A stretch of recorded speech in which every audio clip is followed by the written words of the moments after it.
श्री परमात्मा ने नमः। गरुड़ पुराण 11वां अध्याय। अब हिंदी में अनुवाद। गरुड़ बोले, हे केशव, दशकात्र कर्म की विधि और उसे करने का क्या पुण्य है? पुत्र के अभाव से उसे कौन करेगा, ये भी मुझसे कहिए। श्री भगवान बोले, हे गरुड़, सुनो, मैं दशकात्र कर्म विधि को बताता हूँ, जिसके करने से सुपुत्र पितृ ऋण से मुक्त हो जाता है। पुत्र को चाहिए कि वह दुख का त्याग कर सात्विक होकर धैर्य से पिंडदान आदि करे, परंतु रोए नहीं। मृत्यु के बाद जो बंधु बांधव होते हैं, उनके आंसुओं को मृतक को पीना पड़ता है, अर्थात वह दुखी होता है। अतः शोक करना निरर्थक है। मनुष्य हजारों वर्ष तक दिन रात मृतक का शोक करता है, तब भी वह मृतक पुनर्जीवित नहीं होगा। जो उत्पन्न हुए हैं उनकी मृत्यु निश्चित है, जिनकी मृत्यु हुई है उनका पुनर्जन्म भी निश्चित ही होगा। अतः जिसे टाला ना जा सके, उस पर बुद्धिमान व्यक्ति को शोक नहीं करना चाहिए। देवताओं या मनुष्यों के पास ऐसा कोई उपाय नहीं है जिससे कि मृतक पुनः जीवित हो सके। यदि होनी को टालने का उपाय होता तो नल, श्री राम, युधिष्ठिर आदि दुखों से दुखित न होते।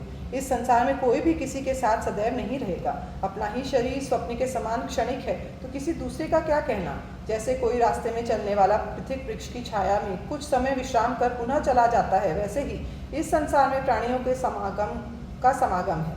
जिस प्रकार प्रातःकाल बना हुआ भोजन सायंकाल तक नष्ट हो जाता है, उसी अन्न के रस से पला शरीर किस प्रकार सदैव रह सकता है, ऐसा विचार करना दुख को दूर करने का उपाय है। अतः अज्ञान रूपी शोक को त्याग कर पुत्र पिंडदान आदि क्रिया करें।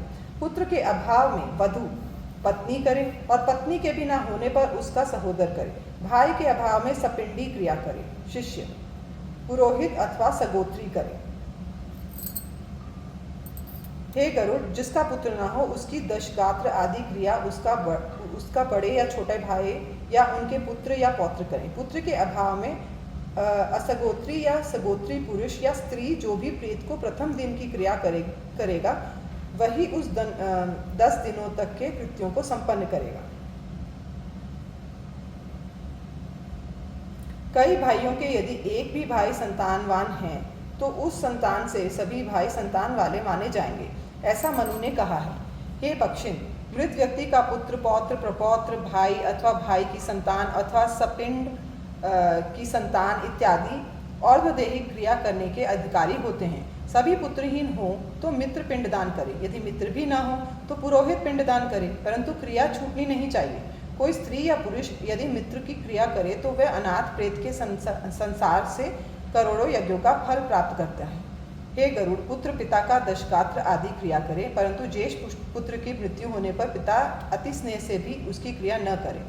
बहुत से पुत्र होने पर दशगात्र की क्रिया सपिंड श्राद्ध तथा 16 श्राद्ध प्रथम पुत्र ही करे। धन का बंटवारा होने पर पिता का 12 महीनों का श्राद्ध ज्येष्ठ पुत्र ही भक्तिपूर्वक करे। इसके बाद वार्षिक श्राद्ध सभी अलग अलग करे। अतः ज्येष्ठ पुत्र एक समय भोजन करे, भूमि पर सोए और पवित्र होकर ब्रह्म के ध्यान में तत्पर रहकर भक्तिपूर्वक दशगात्र क्रिया करे। 7 बार पृथ्वी की परिक्रमा करने से जो फल प्राप्त होता है, वही फल माता पिता की अंत्येष्टि क्रिया करने पर संतान को मिलता है। दशगात्र से लेकर 12 महीने तक क्रिया करने से गया में श्राद्ध करने के समान फल प्राप्त होता है। कुएं में, तालाब में, बगीचे में, तीर्थ में, स्नान गृह में और मंदिर में मंत्र को बिना ही मध्याह्न स्नान सुबह 9 से 12 बजे तक करें। पवित्र होकर वृक्ष के नीचे दक्षिण की ओर मुख करके वेदी बनाकर उसे गोमय गाय के गोबर से लीपें। वेदी पर पत्तों का आसन बिछाकर उसमें कुश का कौशिक द्विज स्थापित कर जलादि में पूजन करें और अतिशि मंत्र कहकर नमस्कार करें। जब उनके आगे पिंड के लिए कुश का आसन दें, तदनंतर उसके ऊपर मृतक के गोत्र का नाम उच्चारण करके पिंड दें।